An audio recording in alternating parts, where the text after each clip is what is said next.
Hey, this is Marcus. This is Maurice, and this is Don't Believe the Hype. The good, the bad, the ugly in sports.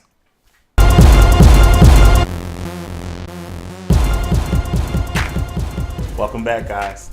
So for the fourth quarter of this season, each week we're going to pick a different DFS fantasy site, and we're going to dissect the contest, and we're going to collectively, if it's possible, put together a lineup. Hopefully, it's the winning lineup. This week we're gonna pick on Fantasy Draft, site that I like. It's an up and coming site. They actually, I believe this is their second or third year.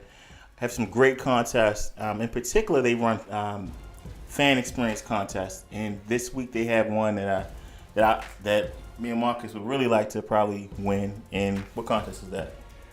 It would be the Drew Brees experience. So, should you have the ability to correctly pick a lineup and get the highest score, you will win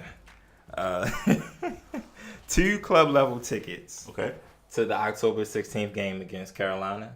You will also win signed cleats from Drew Brees. He will present those to you. Oh, wow. Also, you will also have hotel accommodations for you. Okay. Close to the Superdome. Hotel, not motel. Okay. Not motel. All right. Hotel. Holiday Inn. Say what? What else you get, man? It's got to be more. And that's about it. That. Wait a minute, man. It's cash. Well, there's cash involved, but I mean, you get $500. I mean, so that's the biggest thing. You can't be walking around New Orleans with no cash, right?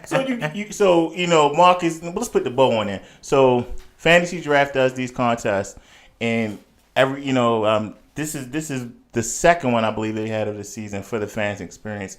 So along with the hotel accommodation, the airfare for 2. So if you win, you know what you got to take. Sorry, Kia.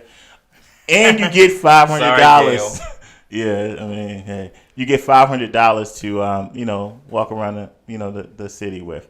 So without further ado, man, let's get this lineup together. So let's address the quarterback position.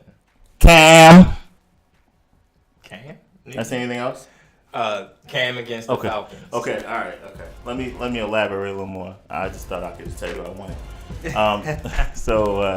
Cam Newton. So last week, he got embarrassed against the Minnesota Vikings. Minnesota Vikings defense is for real, so I don't even hold that against Cam Newton. Cam Newton is one of the better quarterbacks in the league. He's a dual threat quarterback with no Jonathan Stewart and a running back by committee, which also includes Cam Newton in that committee. Right. He's a threat to be the leading rusher every week and get into the end zone with his legs. Calvin Benjamin had a bad game. He had 1 target, I believe. But again, that tough Minnesota defense. He's going against an offense that gave. He's going up against a defense that gave up 35 points and an offense that loves to throw the ball, loves to score a lot of points. So we're looking at a potential shootout. What you got for me? I got Matt Stafford, and this is why I have Matt Stafford. Okay. I looked at Derek Carr. Okay. I looked at Stafford. I looked at Cam. I looked at Phillip Rivers. Also looked at Drew Brees. But I want to save a couple dollars for other positions. I like that. So I'm gonna go with Matt Stafford. His numbers are on the rise, fantasy-wise, ever since they made the switch at offensive coordinator. And he's coming off a good game last week, fantasy-wise, against Green Bay. I can't argue with that. Now, he may not have the feet like Cam Newton, but he throws the ball. They don't run. That is true. Unless they're on goal line. In order to get to the goal line, you got to throw the ball. So, all right. I like Stafford. You like Cam. Are we going to meet in the middle? All right. So Cam is in a potential shootout against a defense. Well, against a defense that's not really elite, right? And again, let's just be real. They're going against a defense that's not really good. Stafford has a bare secondary. Enough said. Okay, all right. Enough said. We're going with Matt Stafford, man. Okay, what's next? All right, so I'm going to lock him in. We're going to look at the running back position. Okay. Well, fantasy draft allows you to pick 2 running backs. Oh yeah. We'll address the flex position down the line. Yeah, I'm but sorry. for now, okay. we'll address the 2 running back positions. Okay. Well, I'm gonna go ahead and lock in Stafford for us. Go ahead. And I came up with Melvin Gordon. Melvin Gordon is playing the Saints.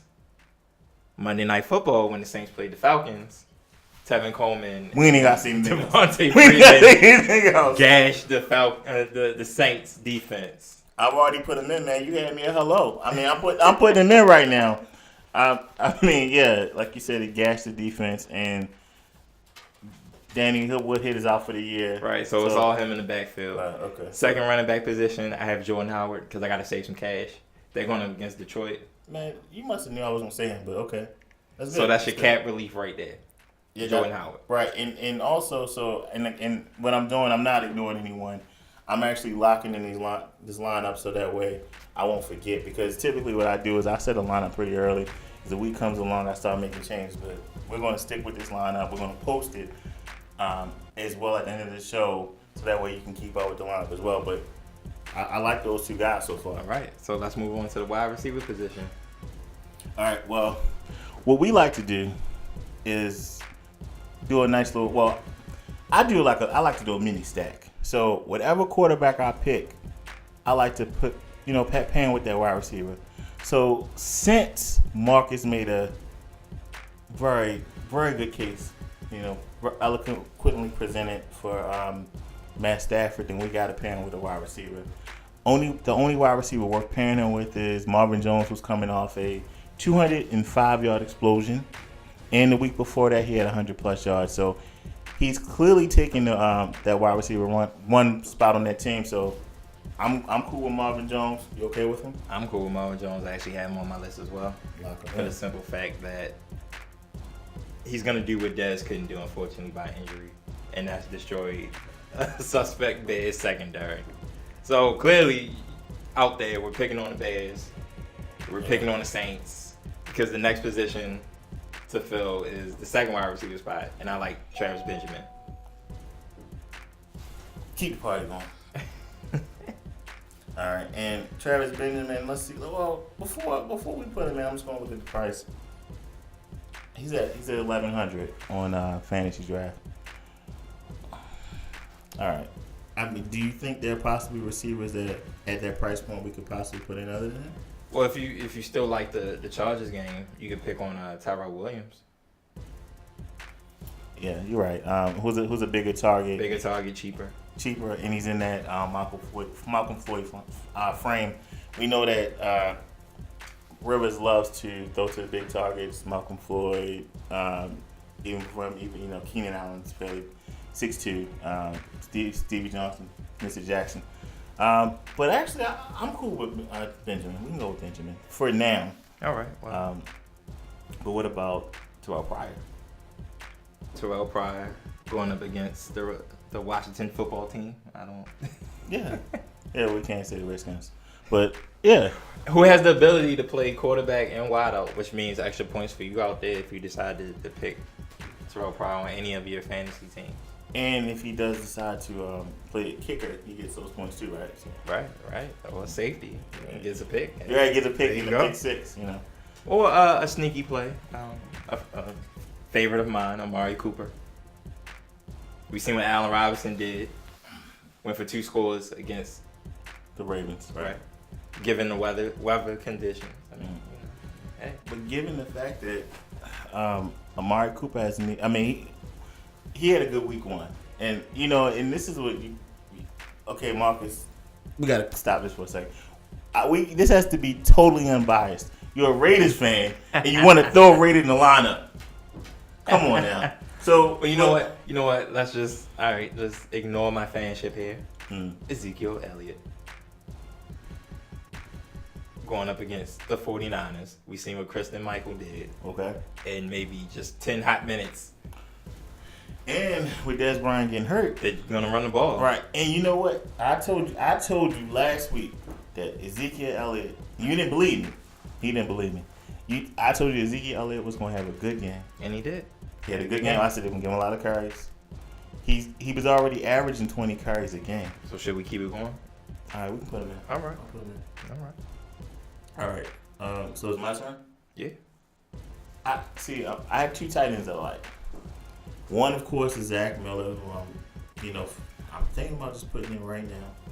But I also like Dennis Pitta. And if we went with Marcus' logic of playing Mari Cooper, what's what I like to do?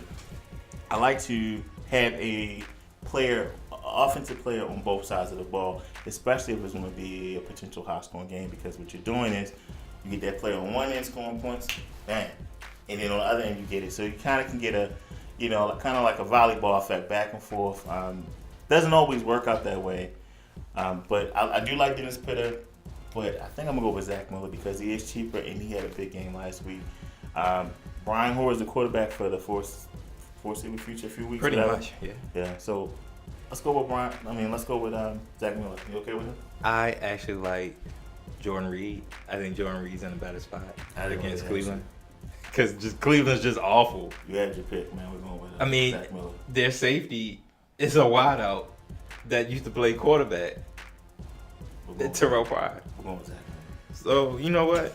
All right, we'll go with Zach Miller. All right.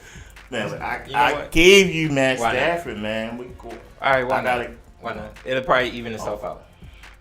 All my life I had to fight. That's fine. Zach Miller is cool. Zach Miller. Miller's cool. All right. Okay, I'll let you get the kicker.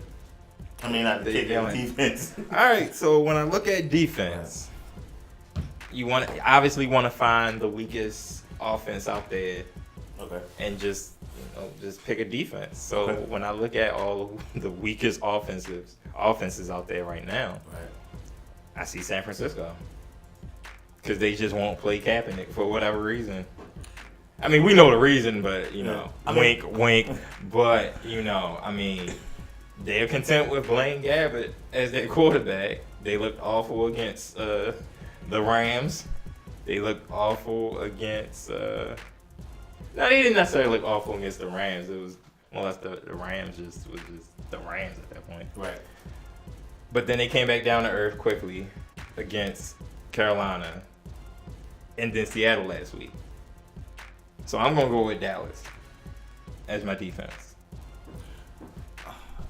Well, I can agree with you. That offense is horrible. But they do have Carlos Hyde running like he's back at Ohio State. But some of the Cowboys players aren't they? Some of them still on suspension, or are they? And if they're coming back this week, I think they have 4 games. Gregory, right? And other guy that keeps getting in trouble. I think he's on suspension. So, I can put them in. I don't have a problem with it. But we still have, so let's just say we put them in, we lock them in the lineup, and we did. I purposely did it on purpose because I wanted to spend the most money on the 2 flex positions. So now on the flex position, we can put in the running back, wide receiver. We can put in Jordan Reed, who Marcus is pretty adamant about playing. So you get a flex, I get a flex. What are you going with? Jordan Reed is my flex position player. I'll lock him in. I actually wanted to take 2 Charger wide receivers, but that's just OD. And I always get burnt by picking usually the quarterback. Like last week, I had Blake Bortles, I had Allen Robinson, Allen Hurns, and Julius Thomas. Okay. I was cool with Allen Robinson. The other 3 got me. Okay. So I need to learn, kind of, scale that back. Maybe take a wide out and running back instead of the whole offense. The whole focal points of the offense, because it rarely works. Okay, all right. Well, I agree. I think. This is the flex position, so I'm okay with that. We got another spot open, and I want to go ahead and put Jordan Howard in there. He's in a good position. He got 13 carries last week, not starting the game, and with Jeremy Langford starting and playing before he got hurt, so. He's going to play all 3 downs. Right. 20 plus touches easily this week in a fairly good matchup. So we're going to lock him in. We might need to make some adjustments to the lineup because we still have a ton of space left. Right. And if we possibly go with Jordan Reed, and we could then put someone else in the flex and get a little more money. So what we're going to do is we're going to go ahead and we'll end on this note. We're going to maybe do an audible, get this lineup, get the official lineup out for you guys so you can know. Because this is just a rough draft. And We got. You pretty much summed it up. Summed it up. Good luck to everyone out there for week 4. Good luck to all the teams out there. May they stay healthy and may your teams get the W's. All right. Now. And we'll be posting this lineup on Facebook, Twitter. Marcus does the Twitter. The Twitter. Marcus does the Twitter. The Twitter. This is Don't Believe the Hype, guys. Thank you. Thank you.